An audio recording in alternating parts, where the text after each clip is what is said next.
This episode is sponsored by Cohesity. Cyber resilience isn't just about getting systems back online. It's about keeping your business operating when disruption strikes.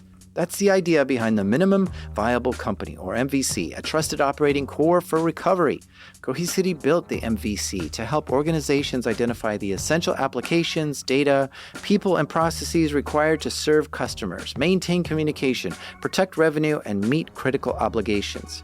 By restoring this trusted operating core first, organizations can reduce downtime, accelerate recovery, and maintain continuity while broader restoration efforts continue.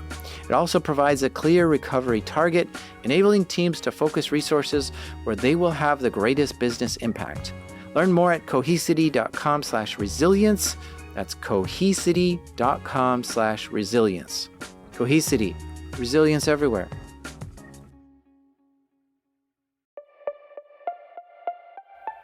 Psst. Hey you, I got a story for you, but it's a secret one. It's about a mission, a plan that's so confidential that nobody is allowed to know about it. The secrecy of the plan is even more important than the safety of executing the plan itself.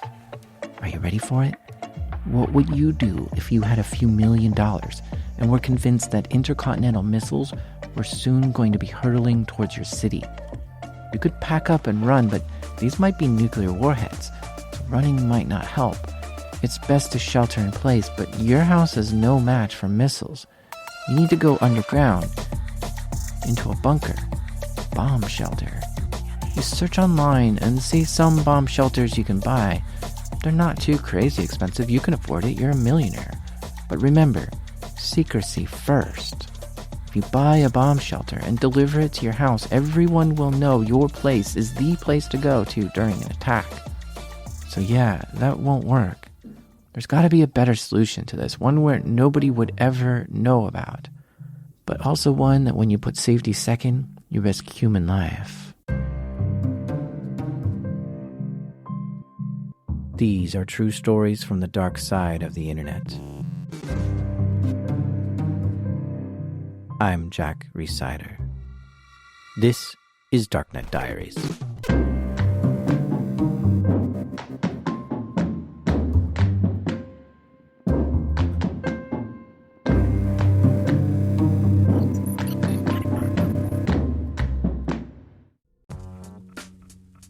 This episode is brought to you by Black Hills Information Security, trusted by the cybersecurity community for nearly 20 years.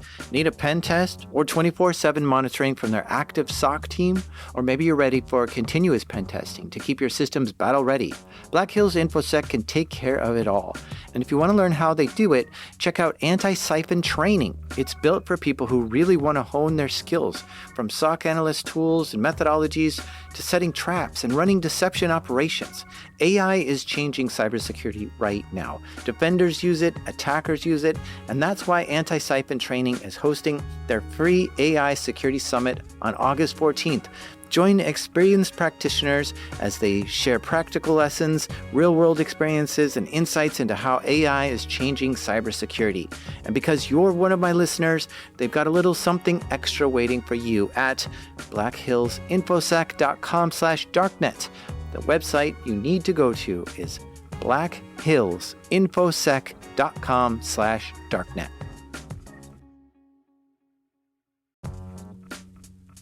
This episode is sponsored by Vanta.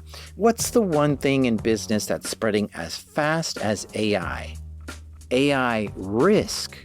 Every new tool your team signs up for, every vendor that turns on AI features, every new integration, each one is an opportunity for something to go wrong.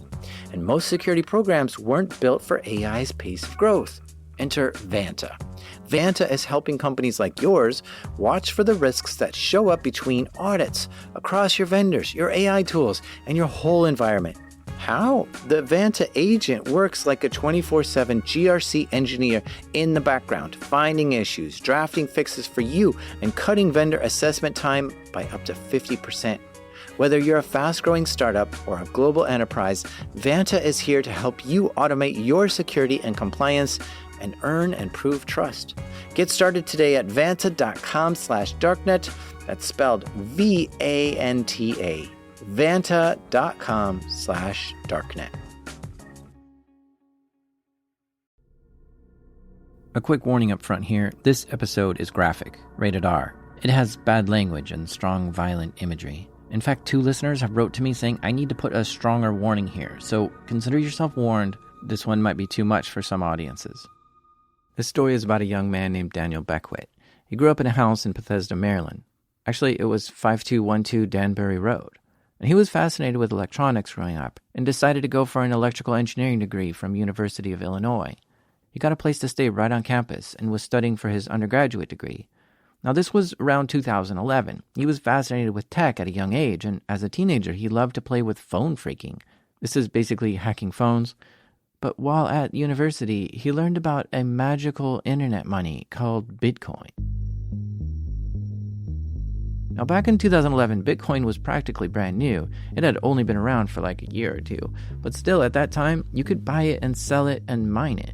Daniel started mining Bitcoin. This is where you get some graphics cards together and have them run computations and calculations to keep the Bitcoin network up.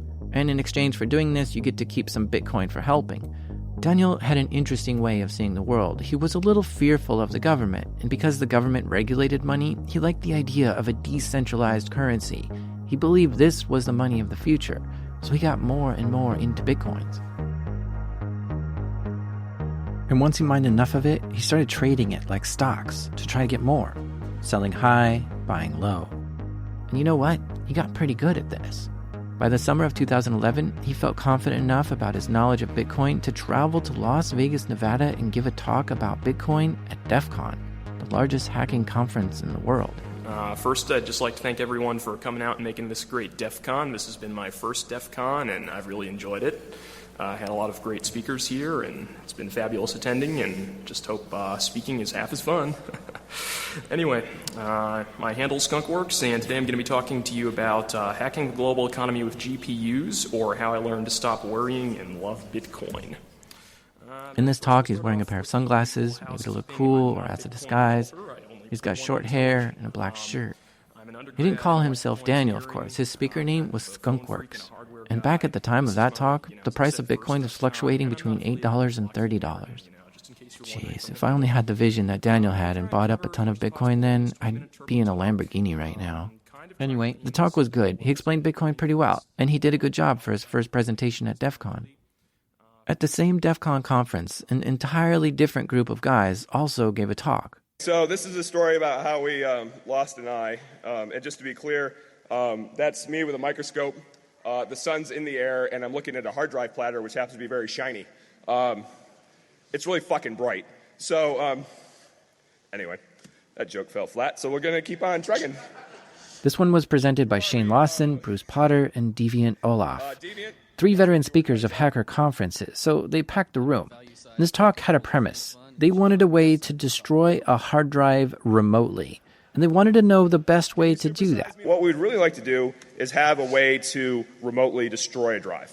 Just make the drive go away. And we wanted complete goddamn drive destruction, like a pile of slag. Like our first thought was thermite. These guys also talked a little about Bitcoin too, but made fun of it. Someone explained Bitcoins to me the other night in a bar, and I thought it was a joke. Anyway, they created a little challenge with the goal of destroying a hard drive. So the rules of the game that we were trying to do up in Anchorage is destroying a drive in the following fashion. 1, you have a 1U server. You have 1U above and below to install whatever the hell you want in the rack. When you fire the hard drive, you have 60 seconds to destroy it. You must not set off fire suppression, smoke sensors, seismic sensors, because we're near banks. Must not harm other system in the rack, and you must not harm the humans that happen to be nearby when you're lighting off your thermite or magnesium or something like that. So well, sure, they could destroy a hard drive by using some kind of wiper virus on it, or just deleting everything, or encrypting it. But there was something more fun about taking on the challenge of physically destroying a hard drive remotely. Because however it gets destroyed, it's probably going to be fun to watch. It's got to be a spectacle.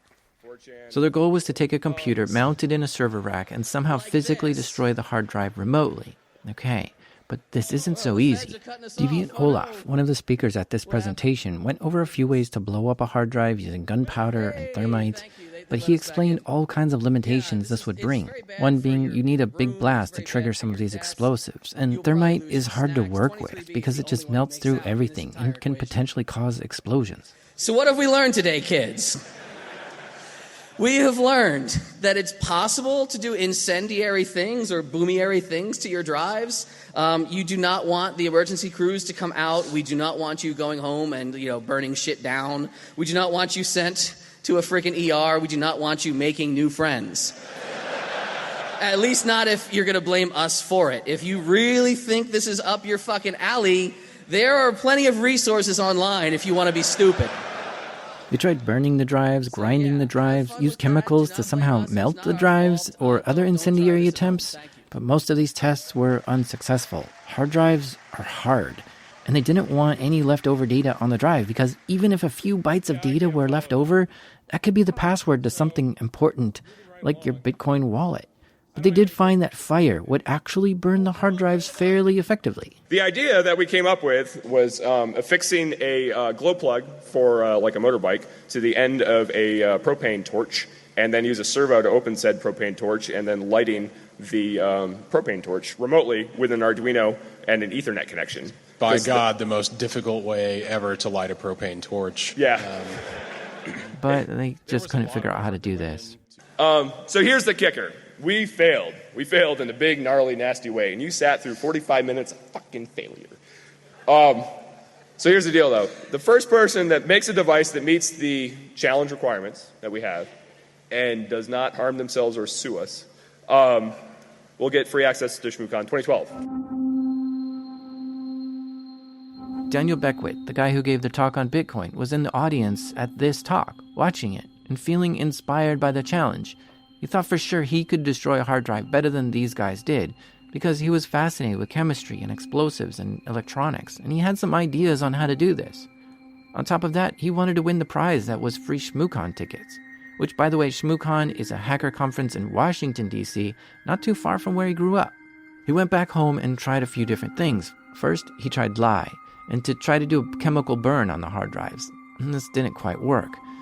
Then he tried to use high-voltage electrical shock on it, and he used pieces from a microwave to do this. And remember, he was an electrical engineering student, so he knew his way around this kind of stuff. This would destroy the platters of the hard drive, but when it was in the hard drive case itself, it didn't destroy it the way he wanted. So he decided to see what he could do with thermite. Thermite's like a metal powder, and if you apply enough heat to it, you can ignite it, and it'll burn so hot that it'll melt certain metals.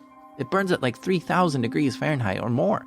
It's sometimes used to weld train tracks together because it can heat up a metal to become like molten and then fit like right in between the cracks of the tracks, and then when it cools, it bonds it together.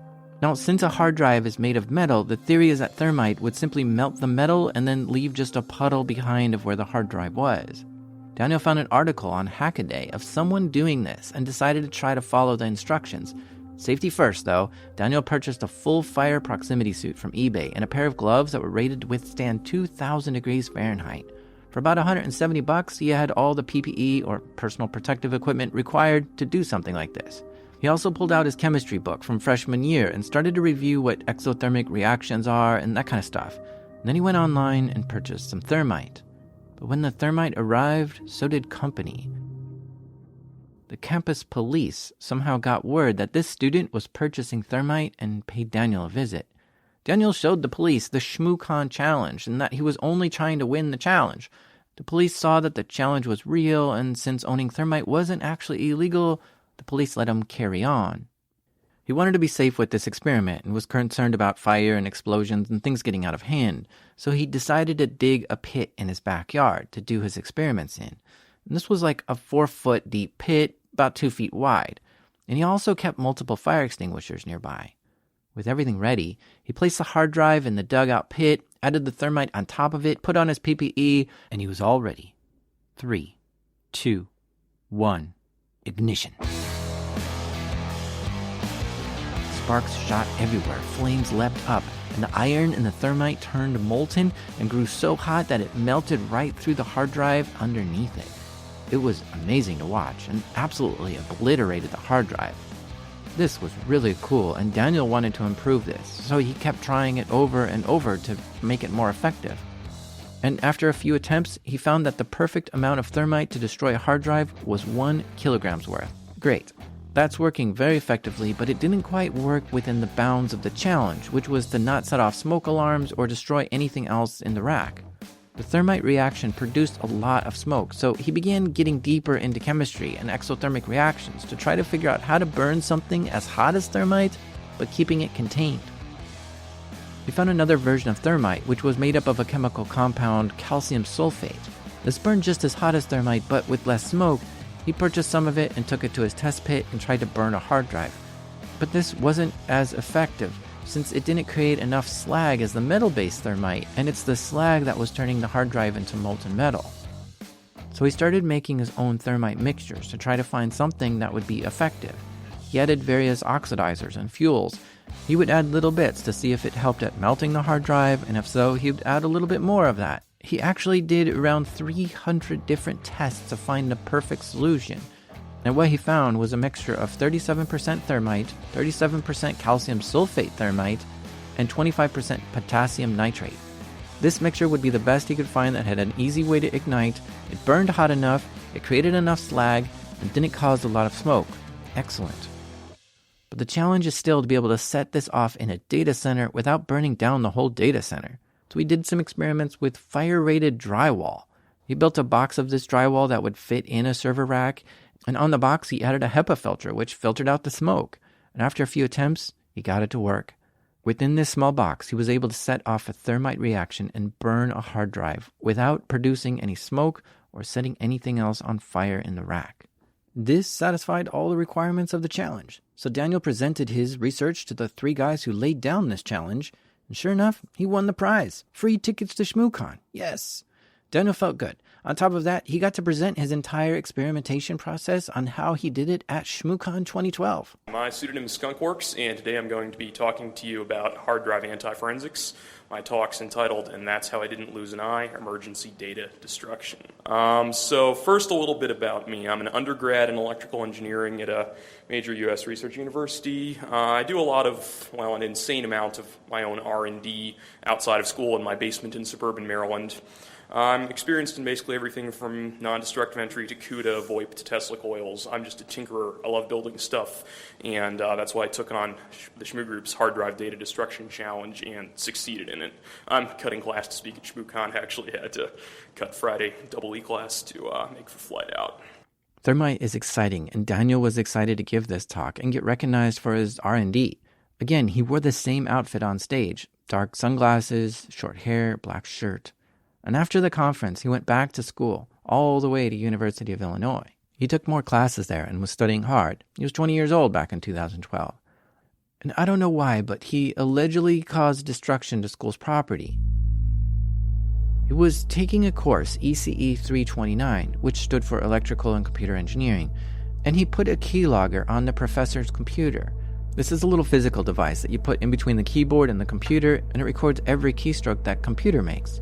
It saves them in a file, and Daniel could then retrieve the device later. This gave Daniel access to the professor's email. Sifting through the emails, he found the final exam as an attachment. Daniel tried to jump on this opportunity to make some cash. So using the professor's email, he sent an email to all the students in the class saying, quote, "ECE 329 exam for sale. Sale ends at 6 p.m. tonight, and you will be refunded if some white knight snitches to the damn professors. But we can all cooperate. Am I right?" End quote. Signed, the ECE hacker. And next, for some bizarre reason that I still don't understand, Daniel allegedly put superglue and metal chips into the locks of the science lab and in the iCard readers, rendering them completely unusable. Maybe he was trying to buy some time or keep someone out of there, or maybe make it so the locks wouldn't shut the door anymore so he could go in whenever he wanted. I don't know. At this point, the professor noticed these emails that were sent from his account, but he didn't write them, and he contacted the campus police. The police investigated and found several posts on Reddit by someone calling themselves ECE Hacker. As they investigated, they found 3 more computers in the lab that had keyloggers on them. The ECE Hacker post led them to a blog of a person called Skunkworks. The blog listed hacking into schools as one of his hobbies and had a picture of Daniel on it. From here, the police were able to identify Daniel and issue a search warrant for his apartment. The search revealed many more keylogging devices, and they found superglue and metal bits. Daniel was arrested in January 2013. He was charged with criminal damage to government-supported property, computer fraud, and forgery, 7 different charges in all. For a 21-year-old, as he was at the time, these were some pretty serious and scary consequences. He accepted a plea deal and agreeing to plead guilty to computer fraud to have the other charges dropped. This got him a conviction of 2 years probation, so he avoided a prison sentence this time. In 2013, fresh from his computer fraud conviction in Illinois and now on probation, Daniel moved back to Bethesda in Maryland and to the house where he grew up at 5212 Danbury Road. Still owned by his father, Daniel lived there alone, and it seemed like he had his head down and out of any hacking activity while serving his probation period. Now, back in 2013, Bitcoin was hovering at around $100. It was still a new and weird idea. Only crazy people were buying it then. And who would ever pay $100 for some fake internet money? Well, Daniel would, and he was still heavy into Bitcoin, mining it and buying it and selling it and trading it and making a profit. And when it was on the rise, he held it, and when it was going down, he sold it. And for those who remember, 2013 was actually a stellar year for Bitcoin. Between August and December of that year, Bitcoin rose from $100 to $1,000, gaining in value of 10 times in just 4 months. Anyone who's holding during those 4 months made out big time, and Daniel was holding. But then Bitcoin crashed again, but Daniel would focus on this a lot, so when it went down, he pulled out, and then he would buy when it started to come up again. Over the next 2 years, he became a pretty skilled Bitcoin day trader. He amassed himself a Bitcoin collection equal to $1 million. Daniel, at just 25 years old, was a Bitcoin millionaire. Around this time, Daniel changed his hacker name from Skunkworks to 3 Alarm Lamp Scooter, which is an obscure reference from a Neil Stephenson novel. But he clearly didn't forget and move on from the ShmooCon data destruction contest. In 2016, he presented his second talk at ShmooCon convention in Washington, D.C., this time as 3 Alarm Lamp Scooter, again, not using his real name. And when he came on stage, he wasn't wearing the usual sunglasses and black shirt. He came on stage wearing his full fire proximity suit, including a face visor, a hood, gloves, and it was all shimmering and quite a spectacle. His talk was titled, "This Message Will Self-Destruct in 10 Seconds," and he discussed, once again, effective ways of destroying hard drives. Okay, so why are you all intently staring at some weird dude in a fire proximity suit about to deliver a talk entitled, "This Message Will Self-Destruct in 10 Seconds, Avoiding Bilateral Nucleation"? Well, the short answer is Shmoo works in mysterious ways. This talk is full of humor and chemistry, but it's a little dry and in the weeds. Daniel sounds really smart, but is losing the audience. Here, see if you can follow him. Anyways, reactions proceeding faster than the fuel burning with only atmospheric oxygen require their own supply of an oxidizer, and the reaction energy is maximized for a given amount of reactants when the fuel-to-oxidizer ratio is stoichiometric and there isn't a limiting reactant. Well, how are we going to take non-volatile memory and turn it quite literally into volatile memory? Everything becomes volatile if you heat it up enough. The audience doesn't appear too taken with Daniel, but they do liven up when he does give some demonstrations and videos near the end. But what's interesting about these demonstrations, other than blowing up hard drives with homemade thermite, is where these controlled fires were filmed. This wasn't the same 2-foot-wide pit in his backyard from a few years earlier. This appears to be filmed in a tunnel of some kind. The walls were about 5 or 6 feet high, and there was dirt all around. And he's obviously been very busy creating more exothermic reactions and has a new location where he's doing this. During this time, Daniel started becoming more concerned about the future. With the new president in office and the rising political climate, he was beginning to think that some kind of catastrophic attack against the U.S. might be inevitable. Maybe North Korea or China was going to attack with nuclear weapons. Maybe a terrorist attack would unleash an EMP. For some reason, Daniel could not get these thoughts out of his mind, and his fear and paranoia grew, along with his Bitcoin fortune. Anyways, I think we're about done on time now, so I'll turn it over to the EFF so that they can, let you know about the latest legislative creepings by our misguided government toward the Orwellian tyranny of a global panopticon powered by signals intelligence. All right, 3 Alarm Lamp Scooter out. Someone close to him told me that Daniel had a lot of knowledge about pharmaceuticals. If you say a drug, he could tell you what company makes that drug or what chemical compound was in it. I don't know what this means, but I found it interesting that he has these deep wells of information. He came back to Defcon in August 2016 to give another talk, and again he used a 3-alarm lamp scooter as his name and showed up on stage wearing the hood of his fire proximity suit, completely obscuring how he looks. You can't recognize him at all. So I'm 3-alarm lamp scooter, and today I'm giving a talk on DIY nuke proofing. Okay, he's about to give a talk on how to create a DIY nuclear shelter. There's kind of more fear, uncertainty, and doubt surrounding nuclear weapons than perhaps any other technology out there, especially their hypothetical capabilities in electronic warfare. So to really grok the gestalt of nuclear weapons and the threat landscape that has been there in the past, we kind of have to go back to a little quick remedial physics lesson. We've got 2 different isotopes of uranium that are kind of important to all this. One of them is uranium-235, the other is uranium-238. They differ by 3 neutrons, and that is why they have differing mass. And kind of the real short version of this, I had a lot more prepared, but you can use what's called the kinetic isotope effect to separate the lighter from the heavier uranium.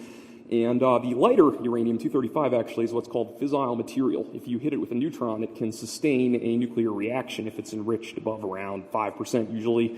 What the heck is he talking about? I've taken physics classes and chemistry classes, and this is like way over my head. Daniel has apparently been very busy studying nuclear weapons and its capabilities. He's now showing us pictures of different bombs. The device on the right there was called Fat Man. That was a plutonium implosion-style device. Again, you need a nuclear reactor to build that. Pretty difficult to come up with the plutonium. He then starts talking about what countries have nukes and giving us a full history lesson on nuclear weapons. And there was the UK, France, China, India, Pakistan, etc. I kind of called them all the nuclear also-rans. Most of them didn't do anything too necessarily innovative. He even goes on to talk about what scientists made these weapons, and the talk goes on and on. He starts talking about EMP and lasers and other weapons that countries have. So as much as I hate to agree with Donald Trump on the issue of nuclear arms control, I think the totality of the evidence may point to being kind of shit creek, for lack of a better term. It's hard to hear, but he just said that we're up shit creek regarding countries having WMDs. Finally, towards the end of his talk, he starts telling us about ways to protect yourself. Believe it or not, something like a trash can can give you, 40 or 50 decibels of shielding if you tape it up properly so it doesn't act as a slot antenna. High-altitude electromagnetic pulse protection. Oh, we got time? We're done. Okay, shoot. Okay. Thank you. Okay, thanks a lot. Wait, what? The moderator at DEF CON just came on stage and cut him off, saying his time was over. And he spent this whole talk explaining about the dangers of nuclear weapons, but just when he was about to tell us how to build a bunker, they took him off stage. And they took him off stage specifically because he was out of time. But his slide did say the only winning move is to dig deeper.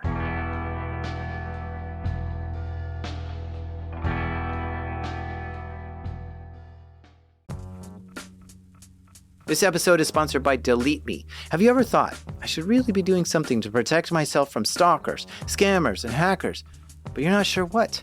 Here's what you should do. Go to www.joindeleteme.com/darknetdiaries and enter code DD20 and you'll get 20% off Delete Me. And a few years ago I signed up and Delete Me got busy scouring the internet for my name and gave me reports on what they found and deleted stuff. Take control of your data and keep your private life private by signing up for Delete Me. Now at a special discount for my listeners, get 20% off your Delete Me plan when you go to www.joindeleteme.com/darknetdiaries and use promo code DD20 at checkout. The only way to get 20% off is to go to www.joindeleteme.com/darknetdiaries and enter code DD20 at checkout. That's www.joindeleteme.com/darknetdiaries, code DD20.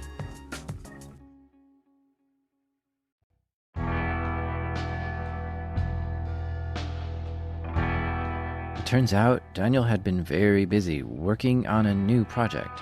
He obviously did a lot of research to prepare for this presentation, and he studied a lot about nuclear weapons and EMPs. He was very knowledgeable about this. But somewhere in the process of all this, he started figuring out ways to protect against it. He started reading things like the Army Technical Manual 5-858-6, which has a full section on underground nuclear tunnel experiments. He went on to study what the different layers of soil are and what different soil types there are, and he studied more about excavation, specifically how to make tunnels and how to fortify their walls. And he found research papers from the University of Washington that went over various kinds of earth-retaining structures. He examined the field manuals on how to dig through certain kinds of soils, and he started learning about the difference between laterite, humus, and subsoils. And he looked up where the water table was and how deep the bedrock was where he was living. And when Daniel combined his fear of major attacks happening to his city and his knowledge of digging, he came up with a new plan. While living alone at his father's house on 5212 Danbury Road in Bethesda, Maryland, he was going to turn his house into a nuclear bunker. Either Daniel or his father, or probably both of them, were collectors. When they acquired pretty much anything, they kept it. Buckets, chairs, toys, pots, pans, clothes, building materials, tools, light fixtures, paintings, hoses, computers, trash, you name it. This was all stuff that you would find in Daniel's house. Upstairs in the house, downstairs in the house, in the basement, piles of this stuff were everywhere. Sometimes 5 feet high, sometimes all the way up to the ceiling. A lot of it was just trash, too. If you saw the photos of his house, you might even say a hoarder lives there. And he began collecting even more stuff to prepare for a disaster, like food and survival gear. He loaded all this into his basement, but this wasn't enough. He wanted something that could withstand a blast and protect him in the event of a major nuclear incident or an EMP blast. So to make a bomb shelter, he decided he needed to go underground, and not just in his basement. And I don't know for sure what happened, but I did look at a lot of pictures, and I could take a pretty good guess at what I think happened down in his basement. I think to start, he went to a far corner of his basement and brought like a jackhammer or some sort of concrete saw or something with him and began chinking out a hole in the concrete foundation. It looks like he knocked out about like a 3 foot by 3 foot square into the basement floor. And under the concrete floor of the basement was dirt. So he started digging it up, filling bucket after bucket with dirt and bringing it outside, dumping it out, and then going in and digging up more. This had to be a very slow and painstaking process that would tire him out. By October of 2016, Daniel was most definitely in full swing of building this secret tunnel. And to Daniel, this needed to be extremely secret. Nobody would be allowed to know what was going on here, not any neighbors or friends. And he would take extra precautions to make sure no one was aware of his operation, probably doing things like dumping buckets of dirt out at night and buying tools with cash and unloading equipment in the dark. As Daniel dug up the tunnel, it started to go deeper and deeper underground. At first, a light in the basement was all he needed to see what he was doing, but as the hole got deeper, he needed to shine the light further down there. So he had to get like an extension cord and lower a light down into the hole. But as the hole grew deeper, the air down there got worse. But because digging is one thing, yeah, you get dusty. But I bet sometimes he'd hit like a solid rock. And I've seen what happens when you try to break through rock. There's a lot of dust. So Daniel rigged up some ventilation ducts. Perhaps one to push fresh air down in there, and one maybe to suck the dusty air out. Eventually he dug the hole deep enough, around 15 feet down and like 2 or 3 feet wide. Just enough to fit a ladder and himself to get down in there. But this would just be the entry though. From here, he made a turn. Instead of going down, he started digging in another direction. Probably still filling bucket after bucket, hoisting them up into the basement with ropes and pulleys, and then probably emptying it out in the yard and then coming back down for more. This process was slow and painstaking, but he was making progress. Before long, he had 2 branches to the tunnel down there, and one was big enough to make into a livable space. So he dragged a bedroll down there and brought some food and water and tested to see if he could live down there. He had clean air, extension cords bringing him electricity, and food and water down there. It was rough at first, so Daniel improved it. He rigged it up with Wi-Fi and brought a TV down there. He even added a door to one arm of the tunnel for privacy. He brought some extra blankets to be warm, and eventually it became a comfortable enough living space. Something that would suit him in case there was a major attack. And he was becoming happy with it. It was a good start, and the vision was starting to take shape, but Daniel wanted something bigger. I imagine this process was agonizingly slow. If he had help digging, it would go a lot faster. So he decided to hire someone to help him. But he was very fearful that whoever he hired would then know the location of this bomb shelter, and in a disaster, he didn't want them coming over. Daniel really didn't want anyone to know about this. So he hired a guy named Douglas to come help do some digging and somehow blindfolded him so he wouldn't know where the tunnels were. Douglas was a 20-year-old guy and had an old dog and agreed to help dig the tunnels if he could bring his dog with. So in the fall of 2016, Douglas and his dog worked down in the tunnels, digging out more space and expanding their reach for about 6 months. Douglas liked Daniel and thought he was clever and smart, but by April 2017, Douglas had enough. He was bored of the work and was getting concerned for the health of his elderly dog, so he parted from Daniel and the tunnels on friendly terms. This left Daniel with a problem. He needed a new tunnel digger. He went online and found a helper willing to dig tunnels, a 20-year-old man named Askia Kafra. Askia had dreams. He had a great idea to start an online business and needed some cash to get it going.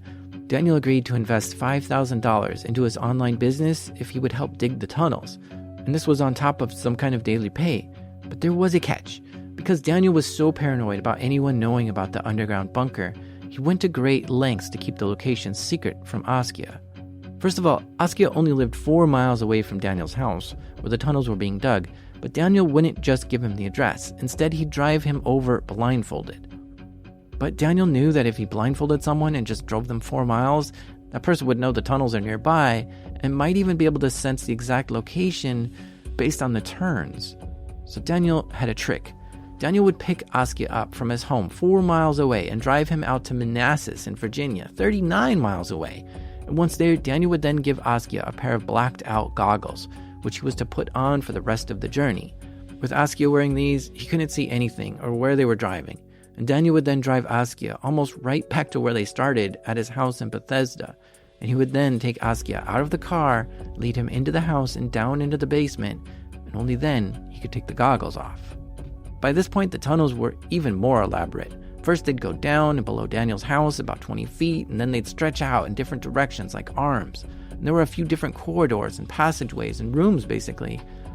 Inside the tunnels was lighting, heating, air circulation, and there was a couple dedicated spaces for like a fridge, a bed, a TV, a microwave, a computer, video game consoles, Wi-Fi systems. And some areas were even locked and kept secret, and there were different levels that had floors that could be raised or dropped down. The tunnels were so long at this point, to get proper lighting and electrical tools down in there, they had to daisy chain some extension cords to make them reach. With all the refrigerators and TVs down there, this put a big load on the cables. So he sent Askia down there and showed him the ropes, literally. You had to practically rappel down into the tunnel to get to know how the operation worked. Dirt and rocks were likely filled up in buckets, and then Daniel would empty those and bring them back. Oh, and one more thing. Daniel took even more steps to hide the location from Askia. Askia had a phone, but it didn't work so well underground like that, so Daniel provided Wi-Fi. But he set the Wi-Fi up with a VPN, which made Askia believe he was in Virginia. And with the hours of driving to get there, this seemed logical. Askia thought he was in Virginia. So Askia got to work digging, and he thought it was okay work. Every now and then, he'd snap a photo and post it to Facebook or send it to his girlfriend of him down there. In these photos, he's wearing full protective equipment. He's got a helmet on, a respirator to keep the dust out, eye protection, hearing protection, and gloves. I think he went down there and worked for like a few days at a time. I think he slept down there, ate down there, watched TV down there, played video games, and when he had to go to the bathroom, there was a bucket system for that. Because he was absolutely not allowed to come upstairs to the regular bathroom. Daniel's paranoia was just too much for that. And after a few days of digging, Daniel would put the blacked-out goggles back on and drive him back home. Askia's parents and girlfriend knew what he was doing for Daniel, but were not that keen on it. Askia's parents tried to persuade him to stop seeing Daniel and stop working in the tunnels. They didn't like the strange routine that Daniel kept carrying out with Askia to get him there and that he had to live down there. Askia described the tunnels to his girlfriend as 100 feet long and 15 feet deep. He said there was areas that were locked and he wasn't allowed to go in. But Askia kept going back to help Daniel dig. The earth that far deep was in some places very rocky, if not solid rock, and this likely meant that the tunnel was fairly secure. It was a huge pain in the neck to break the rocks to dig, so Askia didn't think that the tunnel would probably collapse. And because Daniel provided good personal protection equipment and there was decent entertainment and food down there, it was good enough for the now 21-year-old Askia.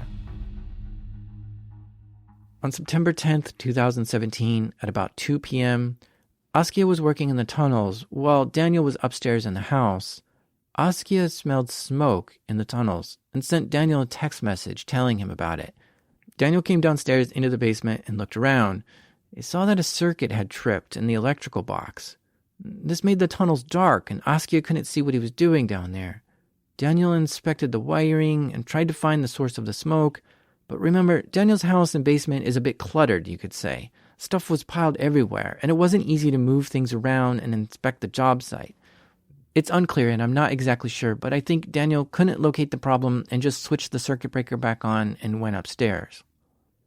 About 2 hours later, now 4:30 in the afternoon, Daniel smelled smoke again and went back down to look. This time, a fire had erupted in the basement, and the piles of stuff all over the basement and other things started catching fire. Daniel tried to put the fire out, but it already had grown too large to manage it. He tried to get Askia out, but it was too much. It was too hot. There was too much smoke. Daniel was choking on the smoke. He was coughing, gagging. His lungs were burning. He tried to get down low, but this didn't help much. Maybe he should just get out of there. He shouted for Askia. And when the smoke just grew too much, Daniel ran out of there and called 911.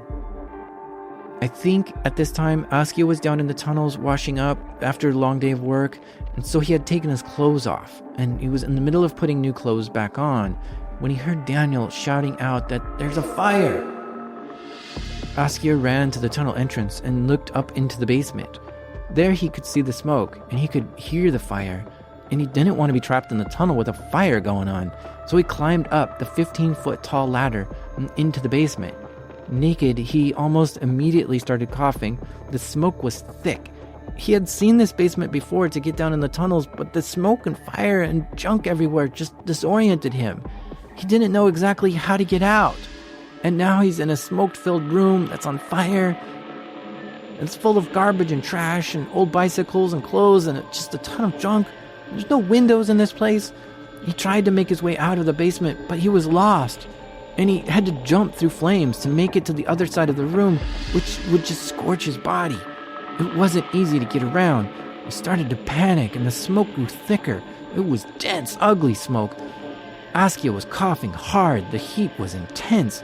His lungs were burning. Askia kept looking for a way out through the maze of burning junk and trash in the basement. One of the neighbors was named Bruce LeSean, and he happened to be a news reporter for WUSA 9 and saw the smoke and ran over.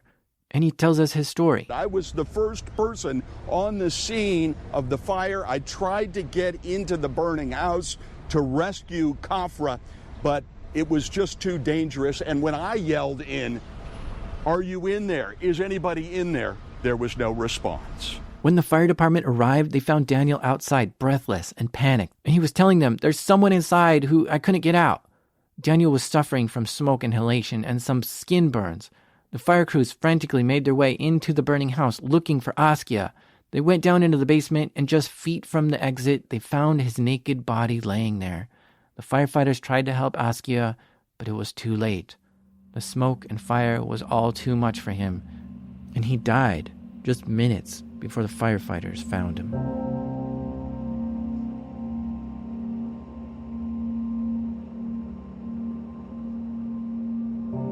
Days after the fire, the county came to the house and boarded it up and put a notice on the door that said this building is unsafe to enter. The tunnels were believed to be 200 feet long at this point, so the neighbors were concerned that the tunnels were under their house, and the city was concerned the tunnel was under the road. But it was too risky to go down there and map it out. I imagine Daniel felt terrible that this electrical accident caused young Askia to die.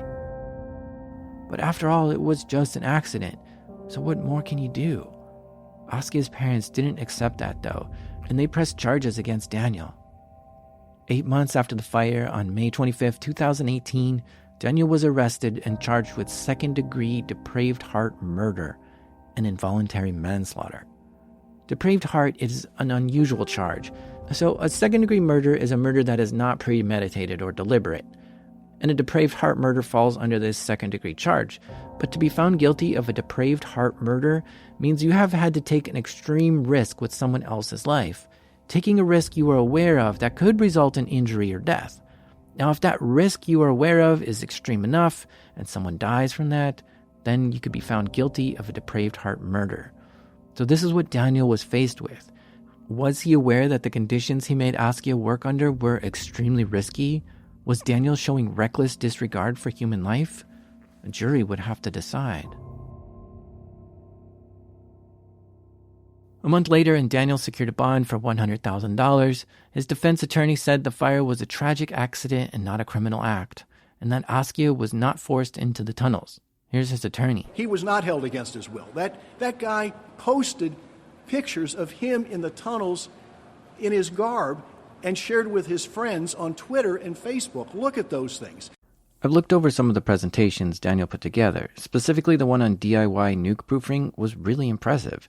In this presentation, Daniel listed a lot of safety precautions that must be considered, such as what kind of soil types need support and what kind of support works best, and that egg-shaped tunnels have the least likely chance of collapsing. He mentioned that you have to constantly be checking for any deformations on the ground above where the tunnels are and always be looking for cracks in walls and add support whenever you see one. He talked about what kind of ventilation you need, especially when running gas engines down there, and what kind of water pumps are required in case of flooding. He even mentioned in his research that it's highly recommended that you call 811 to get someone from the city to come show you where the gas lines are on your property, because digging into one of these will probably kill you. It's really impressive how much safety precautions Daniel was aware of. I can't say for sure how much of this was put into practice, but I feel like he probably did most of it, since he didn't want any tunnels to collapse himself. At the same time, Daniel faced a wave of further legal action. Montgomery County filed a lawsuit to get the tunnels filled in the house demolished. Askia's parents filed a civil wrongful death lawsuit, blaming Daniel for his actions for the death of their son. The lawsuit filed by the county revealed some pretty interesting information about the tunnels. Not only does the county believe the tunnels extend beyond the edge of Daniel's property, but they fear the tunnels reach under the public road. And how far do they go towards neighboring houses, they're asking. Investigators still felt it was too dangerous to investigate the tunnels. They just can't get themselves in there properly to take a look. So really, no one but Daniel knows how deep and long these tunnels are. State Attorney John McCarthy called these tunnels a danger to life and limb, and he said that even robots can't be used to explore them because the tunnels were designed on different levels. Robots need a nice level surface to roll on. Montgomery County, desperate to know the state of the tunnels, wants Daniel to employ an experienced structural engineer to assess them. They want a 3D model made to show the extent of the tunnels, and they want markers put above the ground to highlight exactly how far the tunnels go, and a clear plan to get them safely filled and the house torn down. On April 10th of this year, 2019, 18 months after the fire killed Askia, Daniel went on trial. 12 jurors listened to 7 days of the prosecution's case. The state prosecution alleged that Daniel's tunnels, hoarding and haphazard electrical chain providing power to the tunnels were all to blame. As far as the prosecution was concerned, Daniel knew the risk and was fully aware of the dangerous situation in the tunnels. A situation that he had put Askia in, but still didn't do anything when it was clear that the danger was imminent. This, they said, made Daniel responsible for Askia's death. Firefighters who attended the scene described Daniel's house as a hoarder's paradise. County firefighter Don Boyd said that both the first and second floors were piled with 3 to 4 feet of items and debris. Down in the basement, these piles rose to 5 to 7 feet with narrow pathways which made moving difficult and doorways hidden. He told the jury it took over 3 weeks for a 24-man team of firefighters to clear everything out. And that just says a lot about how much stuff was collected in that house. In trial, the prosecutors also pulled up Daniel's talk at ShmooCon, and they were especially keen to point out of his descriptions on how to make thermite and destroy computer data that had been obtained by hacking. A lesson on how to get away with computer hacking, they said, all presented while wearing his full fire-retardant suit. After the fire, investigators found various materials, liquids and chemicals inside the house. Now chances are a lot of that was used in his data destruction experiments for ShmooCon, but the authorities, taken with Daniel's past, were really wondering what Daniel was up to. The local media in Maryland really jumped all over this case. Throughout the 2-week trial, there were a ton of articles, and they called Daniel a wealthy stock trader, a millionaire, a computer whiz, and a paranoid computer hacker. Even his own defense attorney, Robert Bonsib, described Daniel as being a very interesting person. He said, quote, Mr. Beckwith is an unusual individual. He participates in online communities with interesting theories on world events. Some could call him conspiratorial, end quote. The defense actually submitted a motion to the judge for Daniel to be acquitted and the trial be dismissed. The judge denied this immediately, saying this case was similar to employers who must provide a safe working environment for their employees, so the trial continued. In explanation for building the tunnels, Daniel's attorney said Daniel had concerns about intercontinental ballistic missiles, so he started this project to create a secure bunker. He compared Daniel's vision to this nuclear bomb shelter, similar to what people would build in their backyard during the Cold War. Douglas Hart, the guy who worked on the tunnels before Askia, testified for the defense.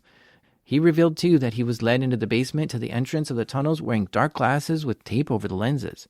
And this was after being driven around in a car, so he couldn't identify the locations of the tunnels. But Daniel himself did not take the stand to testify. And I'm quite sure the risks of what the prosecution would ask him while up there on the stand, considering his past and his paranoia, were just too high to be chancing. The defense kept their case pretty simple. They said these events were a terrible accident, and they repeated that Daniel cannot be held criminally responsible for an accident. Montgomery County prosecutors, on the other hand, told the jury that Daniel's behavior showed a total disregard for public safety. Not only that, but his actions created a death trap, which he walked Askia right into. On April 23, 2019, the jury retired to deliberate, and in just 24 hours they came back with their verdicts. They found Daniel guilty of both second-degree depraved heart murder and involuntary manslaughter. In June 2019, the judge sentenced Daniel Beckwith to 9 years in prison for the death of Askia. Now that the criminal trial is complete, the civil lawsuits filed by Montgomery County and Askia's parents will move forward. They're probably going to knock down his house and fill in those tunnels soon. So Daniel has a few more legal battles to go. Looking over all the information I have, I still feel like something is missing. Hearing that the tunnels were dug just for a bomb shelter doesn't feel like the whole story. I feel like there was something more to those tunnels, and there's still more secrets that Daniel is holding. I've been in a lot of tunnels myself, and the pictures of this one remind me much more of the mines I've been in, and less like bomb shelters. It just makes me think maybe Daniel was digging for something else down in the dirt, looking for something down there. Daniel has a lot of raw intelligence. It's very impressive, actually. But fear and paranoia can bring down even the smartest and brightest among us. Fear divides us. It's what makes our neighbors and friends enemies. Basing your beliefs because of fear or finding friends because you share the same fears seems normal, but it can tear us apart. Daniel built his tunnels based on fear, and it was a lot of work. Imagine if he spent that energy on something positive and not out of fear. He could have made advancements in chemistry or helped hundreds of people with something. Prepping for an emergency is a good idea. Everyone should be ready to handle a few weeks without water and power. But Daniel took this prepping too far. If 200 feet of tunnels weren't enough, what was? And if you keep building tunnels DIY style like this, eventually something will go terribly, terribly wrong. Daniel's work while under the influence of fear ended up with him in prison and Askia dead. I like to quote the truth wherever I find it. And here's something that Master Yoda taught me about fear. Fear is the path to the dark side. Fear leads to anger. Anger leads to hate. Hate leads to suffering. And here's another thing Buffalo Springfield taught me about paranoia and fear. Paranoia strikes deep into your life, it will creep. It starts when you're always afraid. Step out of line, the man come and take you away. We better stop. Hey, what's that sound?